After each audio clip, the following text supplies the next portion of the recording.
Good morning, everybody. This is Danny from Deep South Homestead. It is Christmas Day, and we're in the garden.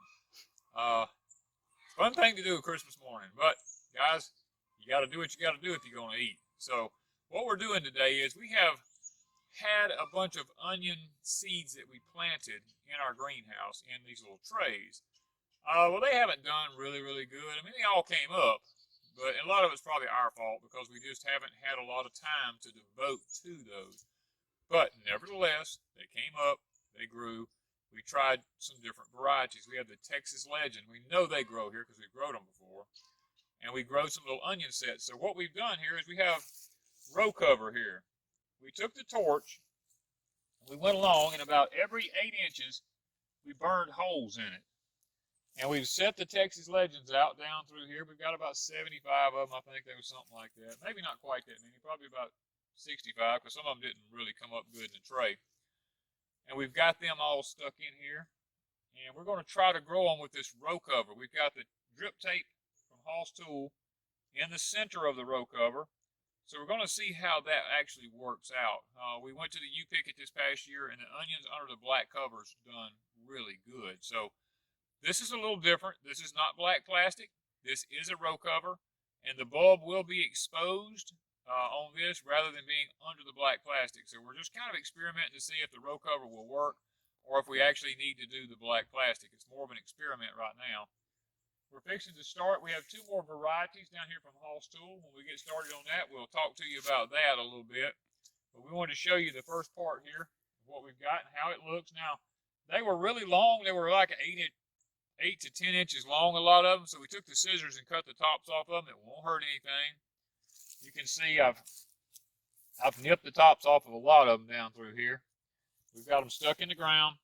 But guys, just because you use row cover doesn't necessarily mean you won't have weeds, because this is on a hillside, and I know that you can't tell that from the video that you're looking at, but this is a steep hillside.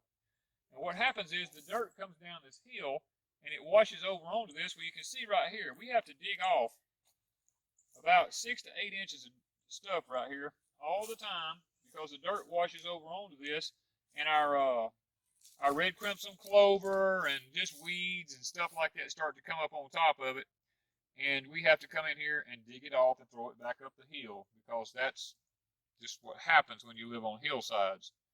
Now, we're going to continue down here with burning our holes with a little propane torch in this, getting ready to start putting our onions from Hoss Tool. We got 2 new varieties down here. Let's go look at them and we'll show you what we've got. Okay, guys, these are the onions that we planted. These were Hoss Tool. Half of the tray is the Sweet Harvest over here on this side. This other half is the Savannah Sweets. Now, we've never grown either one of these varieties here. We're going to try them and see how they do. And you can see what I'm talking about, how long and lanky they are. We got to actually do some cutting off on them and shorten them up. And we're going to try to get those in the ground next here so that we can test these 2 varieties and see how they do. The Texas Legends, we already knew they grew here. Yeah, but these 2 we're not sure about. But these are Hoss Tool. Try out their seeds. They come coated. They're really easy to plant. And every one of them came up. Some of them passed because it was our fault, not because of the seeds' fault.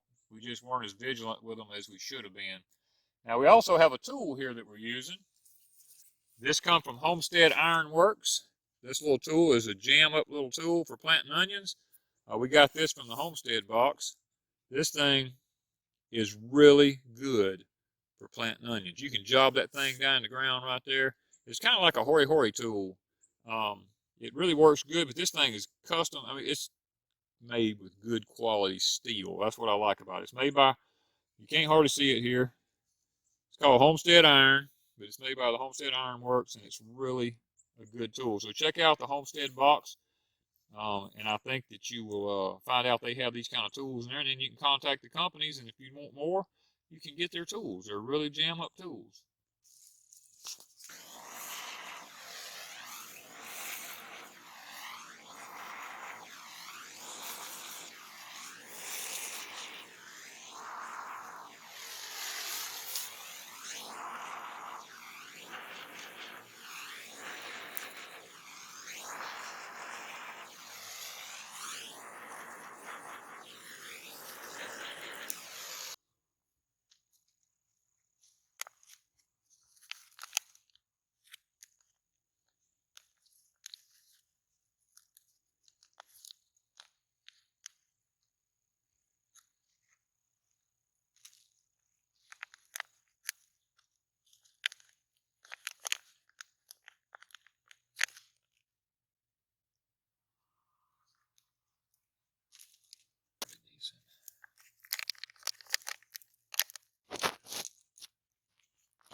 we're through planting our onions now, and we still actually have a good bit left. This is like a 100-foot row here, so we're actually got a lot of room left to put something else, and we're excited about that.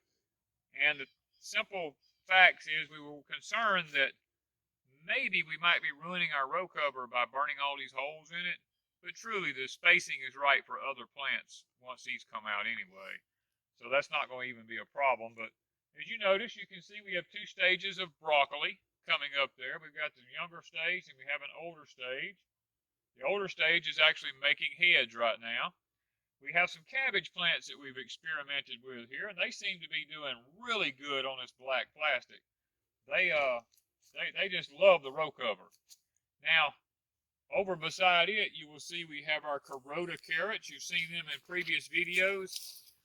They are, guys, these things are just, they're growing like crazy. We've had the row covers over them for frost protection and stuff like that.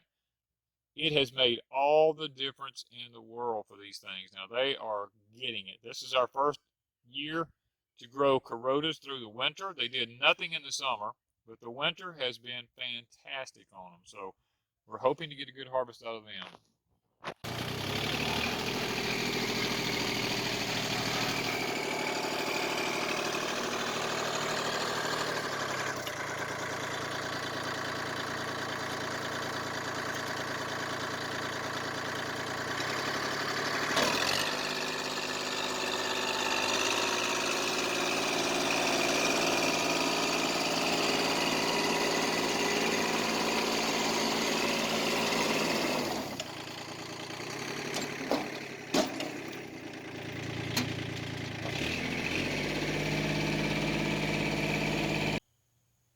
Okay, guys, we're fixing to build a raised bed here.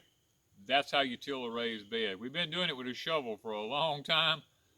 We got a good tiller now, 5 foot. When we backed in here with a 5-foot tiller, 1 pass, this baby is ready for a seed bed. Now all we got to do is put some fertilizer to it and get the pH right on it. And we're going to till it 1 more time.